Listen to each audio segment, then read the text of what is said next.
All right. So, hello, everybody. I'm Darcy. I am the creator of the Vibrant Woman course and community. Actually, registration for that course just opened. I'm going to put a link below. This is a really exciting time because I am going to introduce you. Well, this is the Vibrant Woman interview series. Okay. This has been a dream of mine for a very long time to not only talk to women about health, sustainable health, what that looks like in a woman's body, how we really can stop taking all the prescriptive advice from people out there and really tune into our own wisdom to guide us for things like our nutrition, our movement, the ways to reduce stress, to get a full night's sleep, how to really tune in and tap into the wisdom of our own bodies. And I promise that that guides you to actually everything you really do want. Okay. So I teach that in my Vibrant Woman course. And one of the things that I knew I always wanted to do was not just for me to be the one talking to you about these things. I knew I wanted to tap into the wisdom of the other women that I know who have such important pieces of this puzzle, the women who inspire me and remind me of what's really important. And so this is number 2 interview in the Vibrant Woman interview series. And so my guest today is Morgan Doman. And Morgan, thank you for being here. I'm really excited to have you here. This had to happen because so many of the conversations that Morgan and I have tap into these issues. And we have always wanted to say, like, if we could just hit record and share this with more people, we know that it would really be of value to women, because so many of these kinds of conversations where women's bodies are centered, where women's wisdom is centered, where there is an absolute deep rooted confidence that comes through, like this knowing. So much of that is just not really like welcomed in the mainstream world. And we want to normalize that. We want to normalize women thriving in all kinds of ways. So before I turn it over to Morgan, we have a lot to learn from her today. I wanted to say a couple of things. Number one, I've known her for a very long time. And so this is a real thrill for me. And I'll tell you why. Morgan always kind of, I don't want to say shrugs it off, because that's wrong. You don't invalidate me when I say this, but you always put me in check when I say things like, if I say the word age, I start talking about my age. Truly, I am ageless, but it's important for women my age to have mentors in women Morgan's age. And I just really think that's an important piece to lift up. It's one of the reasons why you were one of the first people to come to mind when I knew I wanted to start talking to women, because, there's a tendency to think, and this is true on one plane, of course, the older we get, the wiser we get. And, there is a valid point there, but we have so much to learn from women who are not of our generation, who are of a younger generation, because they have not been steeped so deeply in some of the same bullshit that we oppress ourselves with. And so just kind of laying that groundwork, I think it's really important. Morgan is one of the voices that has helped me to get free, to continue to push myself to be free in ways. So she's here to talk to all of you today. The quote I wrote down, well, I'll wait. I'm going to save your quote. I would love for you to introduce yourself, actually, because I don't want to start throwing a bunch of labels at you. We can all identify in so many ways. So will you please introduce yourself? And I'll stop. Absolutely. So my name is Morgan Doman, and I am a life and clarity coach, and also a free birth and Yoni Egg Educator. At least that's what I'm labeling myself as right now. So yeah, that's who I am. I feel deeply gifted to be learning kind of from the flip side. What Darcy says, to be learning from the women who have walked before me. My mother was the first one, but then there was, I've just been blessed to have worked with so many amazing women, to just learn what real wellness actually is, and that our bodies don't need to be pathologized. They just need to be healed to their original state. And I truly, truly believe that. And I do my best to live it when I can.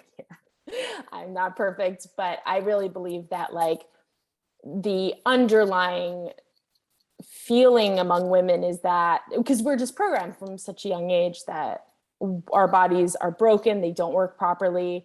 But in truth, they work perfectly. They work perfectly. They're just trying to tell us stuff all the time. So that's where I really have started to anchor my life. And it's really an honor to be here with you, Darcy. I've always had so much admiration for your ability to cut through the bullshit and just give it as it is, you know? Yeah. It's a blessing or a curse, depending on who's receiving it and how they feel about it, right? Mm-hmm. Well, for me, it's a blessing. So. Gotcha. I appreciate that. Well, thank you for being here. So we were talking the other day about setting this talk up, and I wrote down a couple of quotes, things that you had said that really just landed in a deep place for me. We were talking about women's bodies, and you said, really, women, this is your quote, women are the portal of all life on this planet, and that there are these fundamental truths that have been lost. Yeah. Can you jump right onto that quote and talk a little bit more about what you mean by that? Absolutely. So, I mean that in a literal sense, right? That we are the people who bring life onto this body, onto this planet, right? Like, we do the impossible in the sense that miracles form in our bodies, and we birth humans, and we continue this human race. And it is an honor, to be a part of this sex that gets to do that. But I think it's important as well, because we also create businesses and we create communities. And what I feel has been lost is the gathering of women.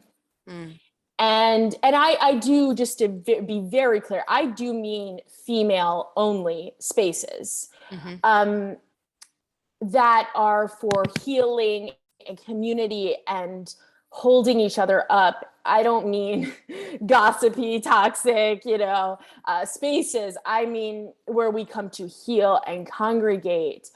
I really feel it hasn't been totally lost, but for my generation, I think that it feels like it's been lost because of the way our society has fractured women, right? I mean, this started, well, when did it start?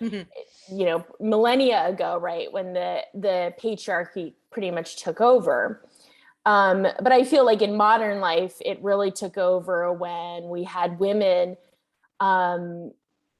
live alone, they, in the sense of they had a family, like kind of the 50s housewife. They were alone, and they were lonely, and they didn't have a purpose anymore. And that fracture has continued to today. And, we think, like, to me, when a friend says I'm depressed, my first instinct is say, like, come over here, I'm giving you a hug, and we're just gonna sit here and hug, right? Because that's what, and I'm not, I mean, just, we need to hug more, we need to be in community more. And I really do think, like, the silver lining to COVID is that we're all like, oh no, like, we really need it. Like, humans cannot survive without community. And so I think now we're starting to see a big uprising, which I love. I love gathering with women, and just, even if it's just to have a meal, it's such an incredible gift. Yeah, not even just a meal, but I mean, especially a meal, because, I mean, those, just taking things that we consider in our modern world to be sort of mundane or surface, like eating, well, because the sacred has come out of it. Yes. Right. Eating a hamburger alone in your car that you got from a drive-through is not the same sacredness as creating and sharing a meal with beloveds. Right. Yes. So we have the idea that truths have been lost. I mean, part of our fundamental, humanity has been lost because of, our modern lifestyles. I mean, absolutely. I mean, like, right now there's like a huge thing of stew on my stovetop that just finished cooking, because I'm going to have women over tonight, and because of amazing healers like you, Darcy, half of them are gluten-free and dairy-free. I don't eat sugar. So I had about, so I was like, I have to learn to cook to be able to cook for these women. Funny. So yeah, I was like, it's just interesting to me, like also to have real food around it, and to be able to have food that's healing. And, I mean, I think of my grandmother's cooking. It was so sacred, I still call her to ask her, like when I do my Thanksgiving turkey or my Christmas turkey, I always call her just make sure I do it right. But it's really because I want her blessing over the turkey, not really like because I need the instructions anymore. And I think that's kind of part of, and I think that's, by the way, one of the reasons why we love holidays. We kind of hate them because of family, but we also kind of love them because like we actually get to be in community together. Right.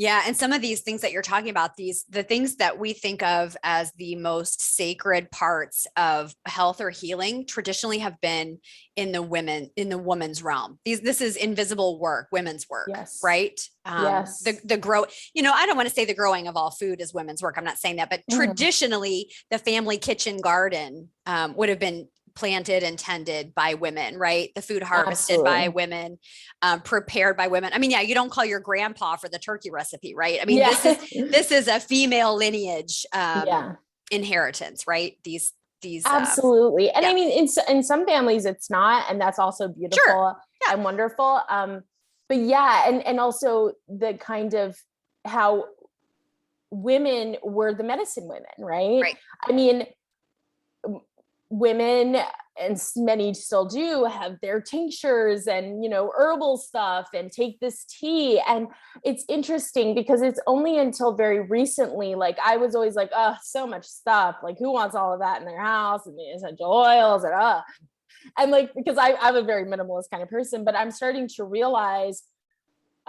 with a lot of my free birth work, why having these kind of alternative healing modalities are so important to have on you, because they're so hard to get. So it's good to order them before you need them, so you're not reaching for the aspirin, and not that there's anything wrong with allopathic painkillers if it's really needed, but it doesn't necessarily, they don't necessarily heal you. And that's the important thing, is that the allopathic system is based off of how do we get rid of your symptoms, not how do we heal this situation. That's why I'm so grateful to have healers like you who really help people heal their symptoms, and so they go away. Like, and I really want to like ask people, internalize that for a second. Like, ask yourself, like, oh, I have this symptom.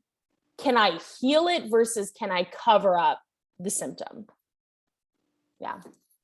I think a headache is a really good example of that. Happens to women a lot, not just women, of course. But a headache. And instead of just popping the pill to ease the pain, do we ask ourselves, like, well, what have I eaten or not eaten? What was I drinking? Did I get enough rest? What stage of my hormone cycle am I in? Where, what is my body asking for? What's it trying to tell me that it needs? Right. Yes. I luckily had a mother who asked that, if we would come home feeling not so good, we go, oh, I have a stomachache. She'd go, okay, what'd you eat? And we started to hate it because it was like, but the thing is, though, is that it taught us responsibility over our own bodies, right? Like, that's a very important part of this, is that we are responsible 100% for our own bodies. Whether we want to take responsibility or not, that's kind of up to us, but we are, and I like to be. I like to live a life where I am responsible for my body. And so what I put in it is a matter of responsibility. Now, I fail myself sometimes, a lot of the times, maybe. But I also understand that I can heal that, it's not just about the physical for me, it's some of the mental stuff behind it, right? But I can still see it for what it is. Yeah. Absolutely. I really love that. And what I love about some of the other things you teach, so I want to ask you to talk about that a little bit in terms of taking responsibility for your body 100%. That also means, all parts of our body, all parts of our health, all the ways that we feel. And a lot of your work, I've taken a Yoni Egg workshop from Morgan. In fact, I'll say this now. We are going to have Morgan come into the Vibrant Woman course as one of the bonus sections. She's one of our guest experts. She's going to teach a Yoni Egg workshop for us. It's included free in the price of the course. So again, we're going to put some links below for people who want to learn more. If you come in the course, you're going to get a nice deep dive with Morgan. But this idea that we take responsibility for all of our bodies and all aspects of our healing, and that includes our sensuality and our sexuality, right? Mm-hmm. So can you talk a little bit about that? And especially, what brought you into that modality? I mean, why Yoni eggs? Why is it important? Yes, I love this question. Well, yeah. I really turned to Yoni eggs because I wasn't having orgasms the way that some of the women I was listening to and learning from were. And I spent a long time thinking I was broken. And I realized that I don't know what happened. At some point, I was like, fuck this. I was like, I'm not going to live my whole life thinking I can't have an orgasm. This is ridiculous. So I started to look into it, and a friend of mine was telling me about Yoni eggs. And I was like, is that crazy? Like what Gwyneth Paltrow, the crazy lady, is teaching? And I was like, I don't know. That seems kind of weird. Mm-hmm. And then I started to look into it, and I was like, well, what the hell, right? Mm-hmm. So I ordered mine from Yoni Pleasure Palace, and I started to work with it. And it really transformed me from the inside out, just like food can. Because what often happens with many women as they experience trauma, yes, physical trauma like sexual abuse or sexual violence in general, that can cause this as well. But women also do tend to hold their trauma in their yonis. It's a very sensitive space. Obviously, it's a very sacred space. And so as we get traumatized, and of course, I just want to make it clear, trauma isn't always like a massive, what seems like a massively traumatic event. It can be something small. Like for me, learning at an early age to have a caregiver persona of I have to take care of everyone. Mm-hmm. In many ways, it served me very well, but I tended to start to shut down certain emotions.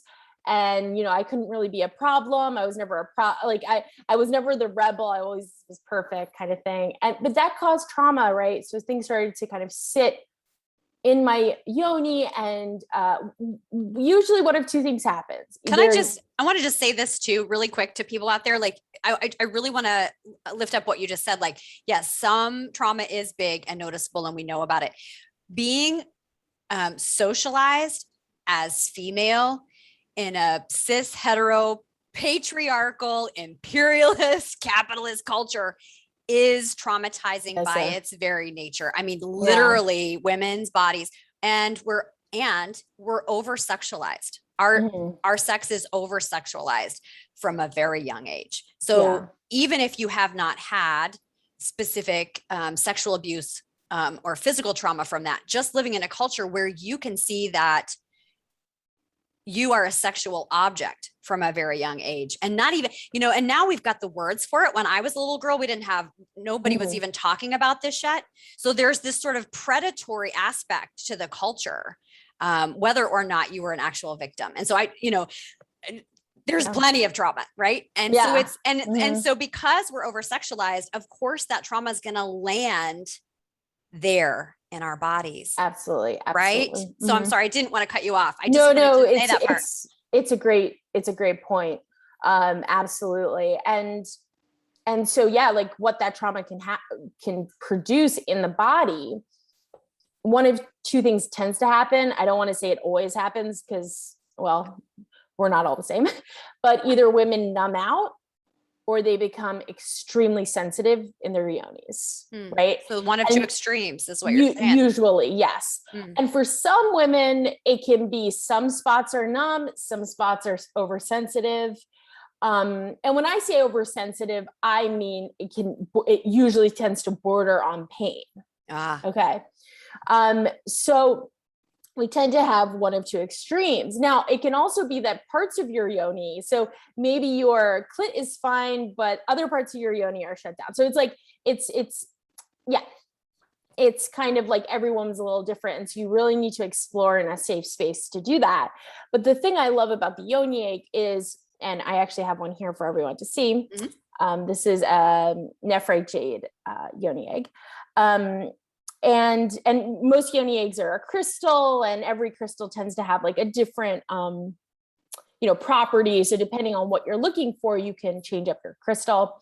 What was I? Oh yeah. So the yoni egg, with certain practices, and that's something we'll be doing in the workshop, is we start to, if it's numb, we start to bring it alive. And if it's oversensitive, we help the trauma kind of, in either case, we help the trauma move through so that it can move out. And I'm not going to lie, it can be a pretty intense experience especially the first few times. For me, I was sobbing the first time because I started to feel things that I had never felt. When we're numbing out, for example, which tends to be my symptom, it really means that underneath that numbingness is that numbing feeling is all this emotion that needs to be felt, that needs to come up, but we haven't done that yet. There's a trauma there that hasn't been processed. So it's just sitting in our bodies. And I mean, I believe that eventually that can cause illness. But thankfully I was able to start this practice and to use it, and it's really just awoken my body, I guess is the term I would use. And it's just so great to have people like messaging me like, Morgan, I need a yoni egg, just like all sly like, but yeah, it's really fantastic to see the power of it, and to see the power of this tool help women begin to tap into the trauma and move through it. Yeah. And what I've realized too is that this connection to our own sexual energy, which, sex is such a weird word. I mean, there's so many layers to this, and unconsciousness and projections and toxicity, but the idea here that in its purest form, connection to our sexual energy, which is right down in that root chakra, right? That is, that for me, that really is like connection to life itself. Right? That's the portal, right? That's how life comes onto this planet. And so it's, I really believe that women who do healing work like this, they are healing the planet and the community around them, whether they feel it or not, whether they have support or not, it doesn't matter, but just showing up in that space and showing up, just starts a ripple effect. It's an amazing thing. I absolutely agree with that wholeheartedly. And also it's a part of the healing process. Like I see women all the time who are like super healthy and they've healed, so much of their life, and they have businesses and it's amazing, but this part of their life is painful. Or I'm like, no, it doesn't have to be. We can heal through that as well, because then you can really I really believe like every woman deserves to have an orgasm, and every woman I dream experiences that in all the different levels. And I really believe, just to get really philosophical about it, I really believe that as we do this work, it will transmute to men, and that men will start to heal through that as well. I'm not necessarily saying through sex itself, but when you're in the presence of a woman who's really confident and carries herself and is healed in her body, well, it just changes everything in her environment. So that's kind of how I see it. Absolutely. I mean, Yeah. yeah, absolutely. I love that you brought that up. I mean, men are wounded. They may be the most wounded by Mhm. patriarchy, by how, I Yeah. mean, how much they have to suppress to stay in the man's club and, Yeah. keep their jobs and all that Oh stuff. yeah. Yeah. And yeah, I don't want to actually decide to change my mind. I want to go there. I want to go right back to this idea that that root chakra is also the center of our, not so our sexual power is not just about sex, right? It's not just about sexual pleasure. It is about Mm, power, and how that is so tricky for women, because that's for me, in my experience, I'll just talk from there. It has everything to do with allowing myself to be full and whole, in like, it just opens up this whole a fuller spectrum of being. yes. Hmm. And that includes, for me, it included a lot of empowerment around financially thriving, which is, I think, really interesting. I don't know if you have anything to say about that, but Oh, yes, I have something to say about this. I actually had someone ask me yesterday to make a course about this, is how our menstrual cycle, and then as women become Crohn's and grow out of their menstrual cycle, how they can use, well, we're all using the moon energy right around that time.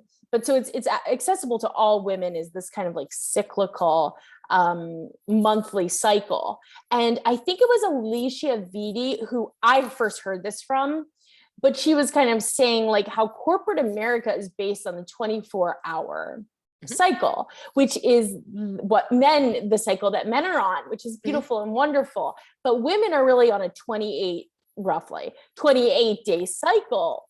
And when I first heard that, I was like, wow, that's interesting. And then I started to learn from Nadine Lee and Rosie Reese and how we can use this cycle to maximize our business potential. And just to like give an example, when we are in our cycle, like when we're actually bleeding, and usually like the first 1 or 2 days before, we're very intuitive. We get a lot of downloads. Usually we tend to need to go inside to ourselves. And this is when we can think of new ideas. However, it's not necessarily the time in our cycle to execute. Yeah. And one of the things that I see women doing all the time is they start getting all these downloads. And then through their cycle, they're like, I'm creating a course. And then they get to like a week after their menstrual cycle and they're burnt out because they've been running on no energy. So it's really just like this incredible way to maximize. Like during my ovulation cycle is when my schedule is packed. When I'm ovulating, my schedule, because I have so much energy and I'm able to really I'm doing stuff. I'm doing a lot of stuff, because I have the energy to do it. So it's just amazing. And as women start to lean on that, and also because we tend to we just like our body is bleeding. Okay. Think about that. It's bleeding. I always like to think like, what would men be doing if they had to bleed for 5 days? So during that time, like we definitely want to be going inwards. I tend to actually only do client calls. During the other times, I'm like reading or relaxing or going for a walk. Like I don't really do any work besides client calls. And if I really feel like it, I'll post on social media, but that's pretty much it. Now, I know some women who go full out and they move client calls, and I'm like, oh, they're amazing.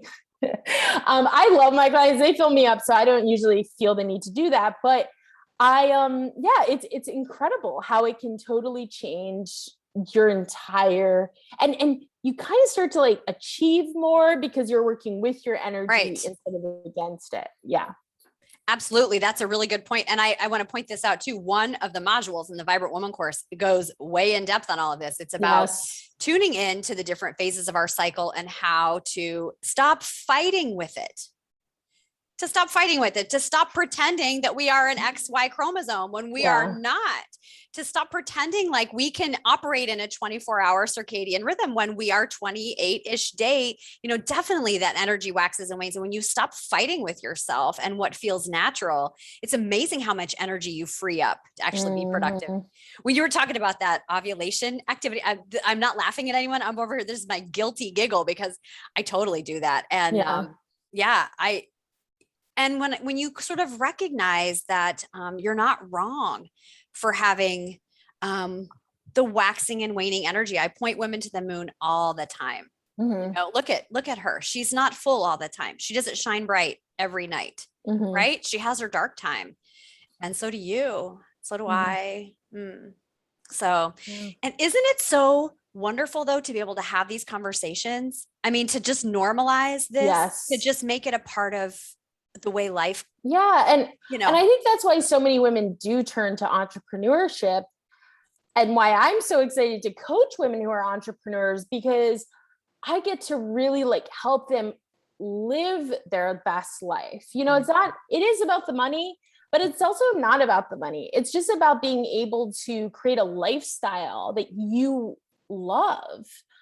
And I think that is just so beautiful. And what can we do when we have a lifestyle that we love, of course it's always building, it's always maturing, it's always changing as we are. But at the same time, it's such a gift. It's such an incredible gift to see this and be able to help women create that life and that balanced structure. Yeah, it's a bit countercultural. And like you said, I think with every woman that heals herself in that way and sort of steps out or unplugs from that system that, is doing harm to some degree. Like you said, we're healing the world as well. I always love, this is literally my favorite thing to see sometimes, is when a woman entrepreneur is so successful, her husband stops working to help her out and watch the kids because she's making so much money. He doesn't have to work it. I'm like, this is just this. I don't know what it is about that, but I just find that to be this is what happens when we allow a woman to really stand in her power, right? And I'm not saying, I just think that's such a cool thing. I saw it the other day and I was like, wow, that's so cool, Yeah, stand in her power. Speaking of power, I want to ask you one more question. The work that you're doing with free birth, do you want to talk a little bit about how the power center there? Oh my God, yes. So for me, something was always missing in feminism.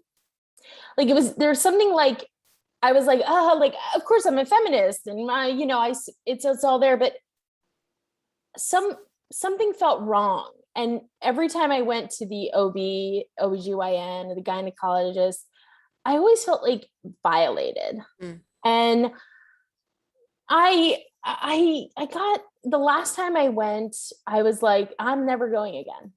And I kind of made that agreement with myself that it was never going to happen again. And then of course, at that moment, I stumbled upon Yolanda Norris Clark and Emily Saldea. And they have this kind of movement called free birthing, and they help women free birth at home. And essentially it means that you give birth in the comfort of your own home without professional assistance. Doesn't mean no one else is there with you. It just means you have no professional assistance. And this blew my mind.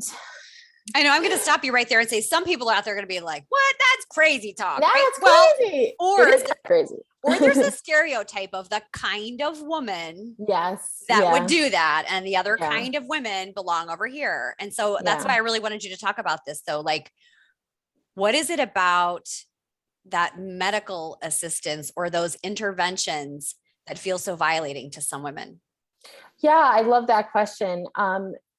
Well, the way the allopathic system is created, especially when it comes to obstetrics and birthing, is it has to prove there's something wrong with your body to intervene. because birthing is not in and of itself a pathology. It's just a normal hormonal process, just like our menstrual cycles. It's totally normal and is actually extremely rarely an emergency and a medical event. And so the only way they can justify doing all this stuff to you is to at some point pathologize your body. And that's cultural. It's totally cultural. Totally. There's no science backing this up, by the way. And to anyone who wants more, resources, feel free to message me privately. But what's crazy is there's no science. The science is actually very much against what most obstetric doctors do on a routine basis. And I'm not trying to villainize them here.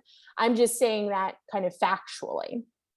But what is so interesting is they either need to pathologize your body or instill fear that something could be wrong with you or your baby, which is, again, kind of the only way to do that is to already have a culture surrounding women's bodies as not being enough, not being whole, being a little broken. And so I love to educate about free birth and support women through free birth, because to me, if we can free birth, we can free everything else after that. And there are, I won't go into details, but essentially a lot of the interventions that happen during pregnancy and at the beginning of birth, obstetrics then has to do a bunch of stuff to solve the problems they've just created. Yeah. And if you kind of back off a woman, her body will do the job. Yeah. And, if anyone's wondering about proof, obviously doing a real study on free birth is practically impossible, because the only way to have a free birth is that there's nobody medically there. But I think the fact that humankind is still here and obstetrics has only existed for the past 100 years pretty much proves that free birth is kind of fine, right? Because we've all been here, and so it's kind of funny how our own history is kind of proving that free birth is safe. And as the great Yolanda Norris Clark says, birth is as safe as life is ever going to get, in the sense that it's very dangerous to get in your car and drive to the grocery store. The stats are there.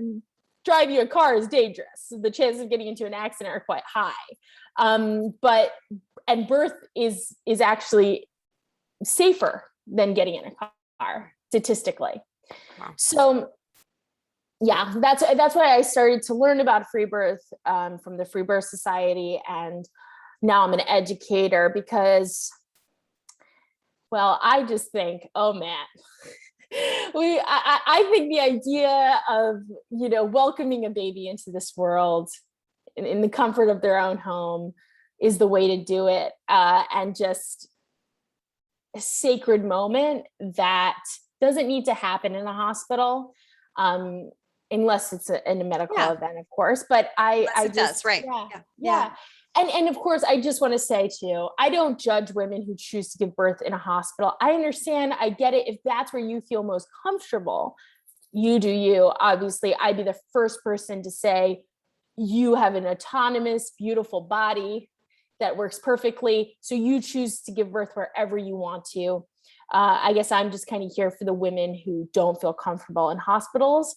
And so that's who I'm here for. So it's really, the allopathic model is trying to pin us against each other. I don't see it that way. I just see it as it's our body, it's our choice. And just like, anything, we get to decide where we're going to do it. And so if we want to do it at home, I just want to be someone that's here for those women who choose that path. Beautiful. I'm so glad that you are. As somebody who lived through a very traumatic birth experience.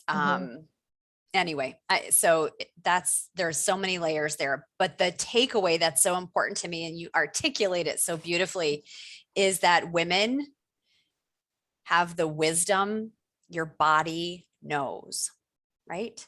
Your body knows, and it is always trying to communicate with you. It's always there to guide you. And I like to say this a lot too. I'm like, your mind will spin a story. Your mind will confuse you any day, but bodies always tell the truth, right? Yep. And so I think this is a great place to wrap up. And I just want to Yes. say to women out there, if you want to know more about how to listen to your body, about the ways that it is trying to talk to you, about using, these philosophies to get yourself free, then definitely the Vibrant Woman course is for you. We're going to see Morgan in there, and maybe Morgan's work is for you. We're going to put her links below as well, so you can find her easily. Definitely, your voice is transformative to this world and in my life. So I just want to thank you for that. Thank you so much. That means absolutely so much to me. And it's such an honor and blessing to be here with you. So thank you. All right. Thank you, Morgan. See you soon, everybody.